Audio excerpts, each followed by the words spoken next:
Well, it was a high-profile murder case in 2008 that stunned the entire community. The half-sister of a local state representative found dead, her body dumped on the street of a West Side neighborhood. And for the first time in 11 years, we're hearing the details that helped solve the case. And in a surprising twist, how detectives learned this wasn't the suspect's first victim.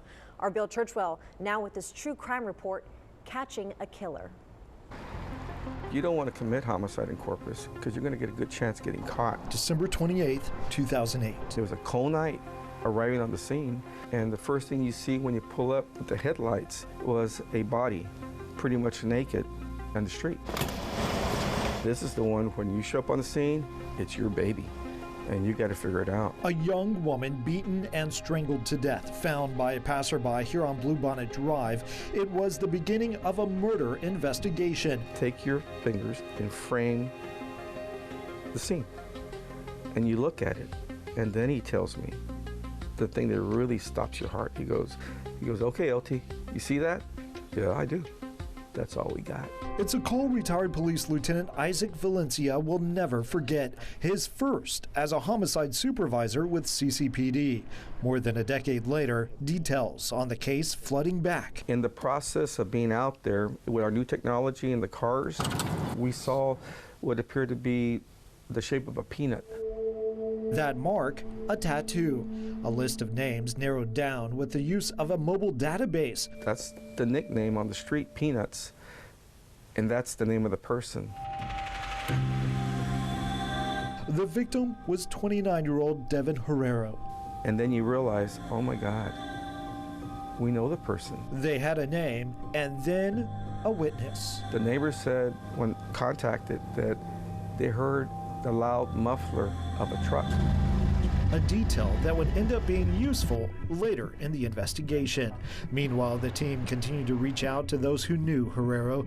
The next day, Valencia teaming up to check bus stops along Leopard Street, speaking with those who knew Peanut, all outraged when they found out. One of the females said that she had just been with her that night, literally within an hour of the last time she was seen alive. What she said next would crack the case wide open. And she goes, you want the number? Excuse me? We pulled police and court documents from the crime. The investigation report goes on to say the woman told police that Devin Herrero had called that number at 2:25 a.m. the day she died, and that a guy with lots of tattoos had picked her up in a truck. It was a number that would eventually lead detectives to this man, Esteban Ruiz, a man who turns out owned a truck with a loud muffler and lived just 1 block away on the same street where Herrero's lifeless body was found. A check of Ruiz's home reveals more. They saw some burned stuff on the ground, and remnants were still visible of what her last clothing looked like. It furthered the case. And all this within a 36-hour period from the start to actually nailing who we knew it was. Ruiz turning himself into police after a warrant for his arrest was issued. The charge, murder. He received 40 years in prison for the crime as part of a plea deal. But as Ruiz began to serve his time behind bars, a shocking new discovery. What stood out about this is I believe he's a serial killer. Quite amazing, the police work that went into solving this case. Again, just 36 hours to figure out a suspect. Wow, Bill. Excellent. Incredible job with this report. Now, did authorities believe that this man was tied to other murders? Well, this was a case that eventually exposed a previous unsolved murder. Coming up tomorrow night, how police were able to pin Ruiz to the crime.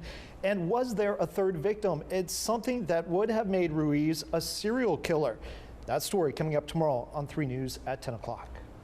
Can't wait for that. All right, Bill, thank you.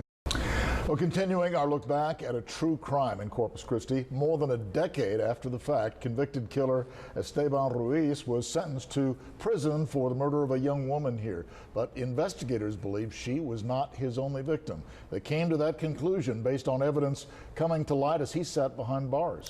Our Bill Churchwell continues our true crime report, Catching a Killer. I believe he's a serial killer. Convicted murderer Esteban Ruiz sentenced to 40 years in prison for killing 29-year-old Devin Herrero. But as he sat behind bars, police soon learned their investigation into Ruiz was far from over. The possibility of, multiple victims from the same offender started to grow. It was September of 2008, 3 months prior to the murder of Herrero, when a woman's body was found face up, fully clothed, and just yards away from the water's edge of the Oso. Her name, Kathleen Telga, the 42-year-old described as a loving mother and grandmother. Anybody that knew her knew she had a big heart. She did not deserve this. An autopsy revealing Telga died from blunt force trauma to the head, but her case went unsolved. That is, until a new piece of information coming from an unlikely source. An inmate inside the same jail as Esteban Ruiz, who claimed he bragged about killing another woman. And they did have a girl that had been murdered, and the way the individual told us information that came about matched up with the information we received on the autopsy, DNA and the blunt force trauma to the head. It was information that investigators say had not been released to the public. The woman was Telga, DNA evidence backing up the allegations. We were checking the DNA, and then a match was popping up on another victim. I said, oh, wow. It was enough to try Ruiz in court. The trial would be anything but typical. Prosecutors say there was a witness to the crime. The problem, she was dead. It was Devin Herrero, who Ruiz admitted to killing months after he allegedly killed Telga. After both the prosecution and defense finished their arguments, in a surprising twist, Ruiz made a highly unusual request.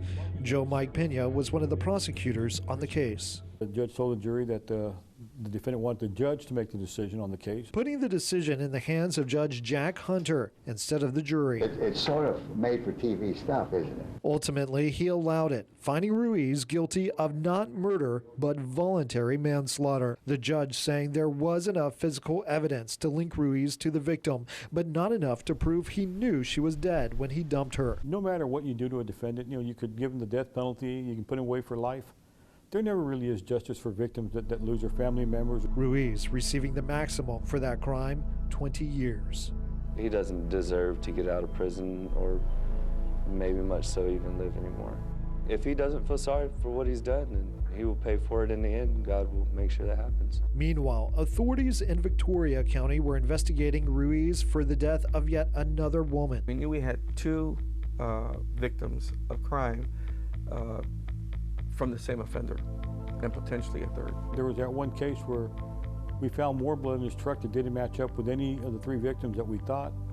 So it makes you stop and think and wonder. He bragged about killing a third person in the Victoria area, but yet we never found the person to match up with the blood that was in his truck. Now 40 years old, Ruiz is currently in the Stiles unit in Beaumont, where he will remain until the year 2068. He was just mad at women for some reason.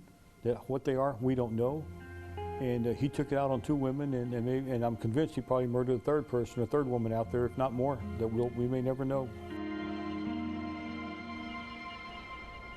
All right, Bill is back here with us now, and you talk about that possible third victim. What do we know about her? Well, that's right. Her name was Velma Sierra. She was killed in 2007, and after all these years, her case remains unsolved. Now, I reached out to an investigator with the Victoria County Sheriff's Office who tells me that Esteban Ruiz is still considered a person of interest in her murder. Wow. So it's not over. There's no Not statute over. of limitations, obviously, on that. All right, Bill, thank you. Yes, Great thank work. you.